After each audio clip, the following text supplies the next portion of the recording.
It's a frequent and usually justifiable complaint that your average Hollywood movie is overstuffed with visual effects both lazy and distracting, and for every eye-meltingly convincing Thanos, there's the unfortunately crappy-looking Steppenwolf.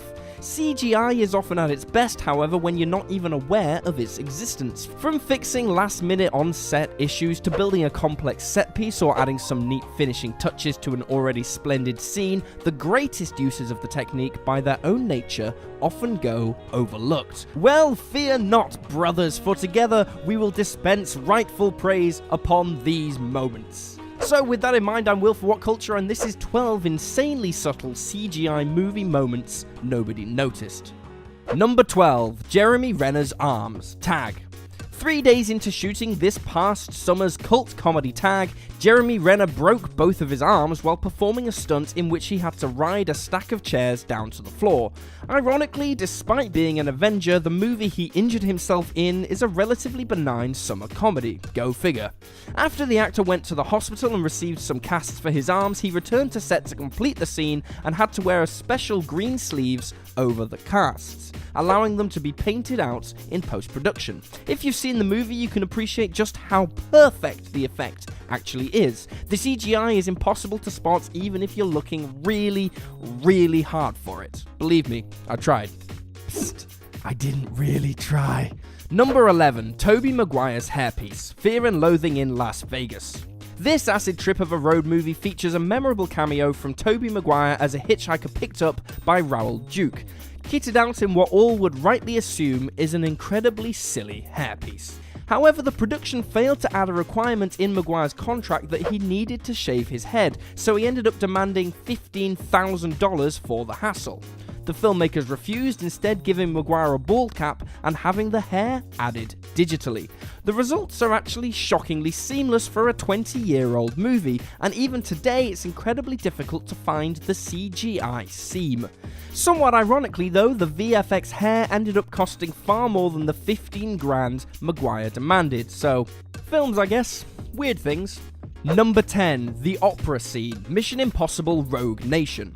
Perhaps the most memorable set piece in the fifth Mission Impossible movie is the wonderful suspense sequence at the Vienna Opera House, where Ethan Hunt and co. attempt to stop an assassination attempt on the Austrian Chancellor. To the naked eye, it appears that the set piece was filmed in one location with an audience of extras, but the scene was actually filmed with multiple film crews at different times. The play was performed in front of a live crowd, which was captured in full, while the entire opera house was mapped with state-of-the-art camera rigs for reference later, and this was all before the main fight sequence had even been filmed. The battle between Hunt and the assassin was then shot on 2 different London sound stages, better equipped for dynamic action.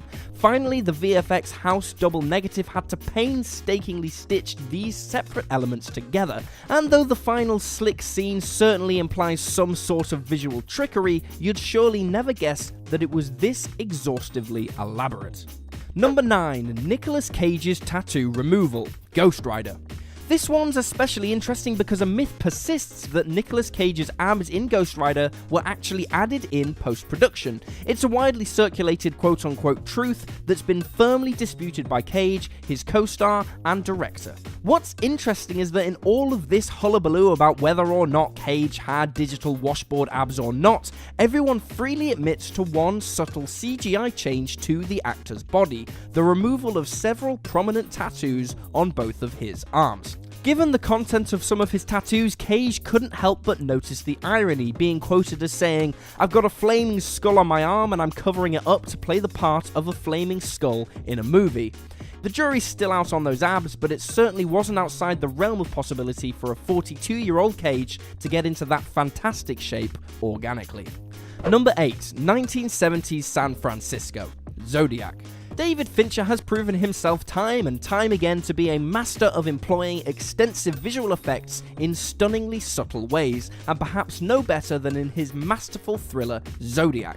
In order to present audiences with an authentic, era-appropriate 1970s San Francisco, Fincher had his VFX team create entirely digital shots of the city's skyline, yet to the naked eye, they're totally photorealistic. You probably assumed that the shots of the port of San Francisco Francisco were modern shots de-aged with CGI, and you'd be wrong because David Fincher had his VFX team create those shots entirely from scratch. Fincher also used a surprising amount of blue screen for scenes set on the city's streets, especially those at night. While these sorts of exterior composite shots usually leave an ugly, noticeable blur, the chroma keying was so spot on you'd never have any idea, unless you knew, which you do now. Number 7. The truck flip, The Dark Knight.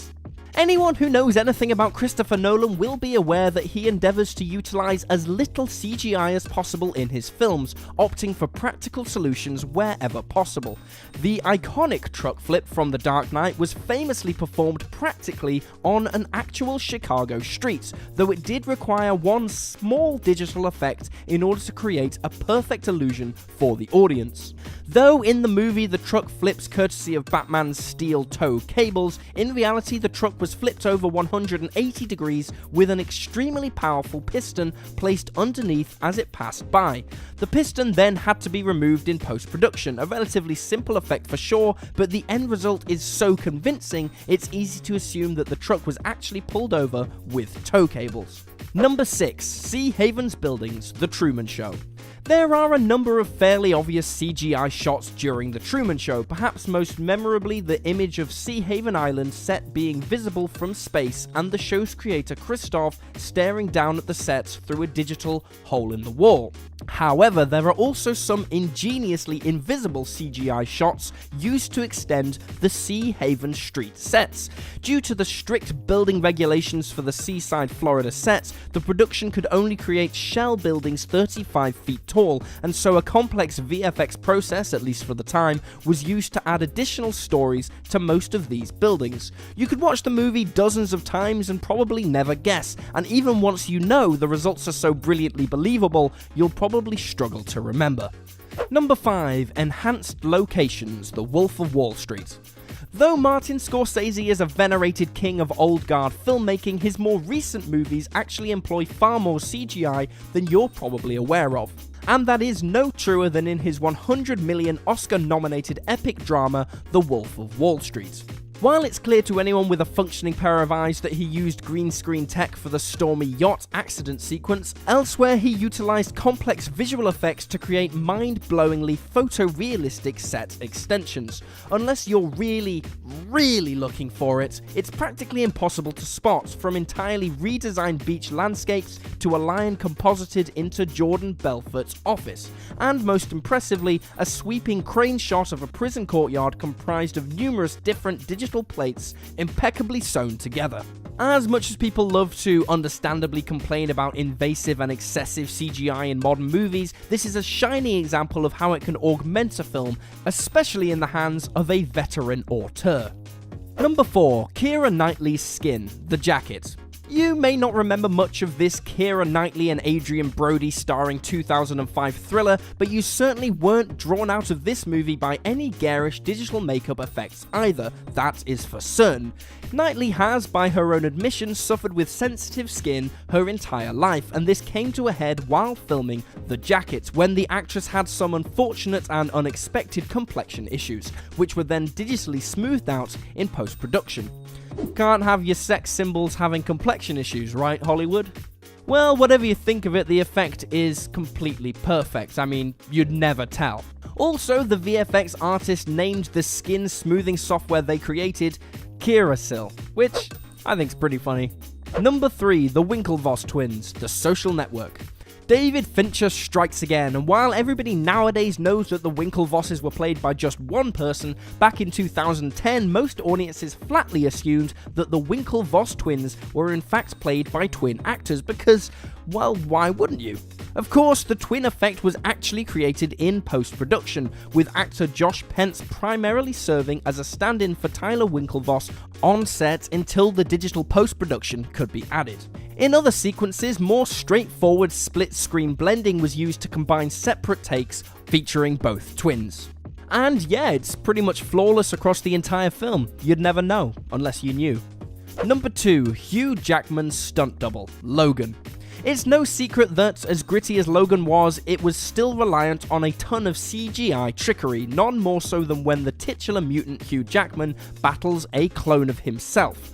It's fantastically executed and close to seamless, apart from the audience's obvious knowledge that it's a trick, but elsewhere there are some decidedly sneakier effects used to place Jackman directly in the path of the action. When Logan is caught in a car chase with Donald Pierce and his men, Logan's car gets violently shunted around, with director James Mangold giving us an intimate passenger seat perspective of the mayhem.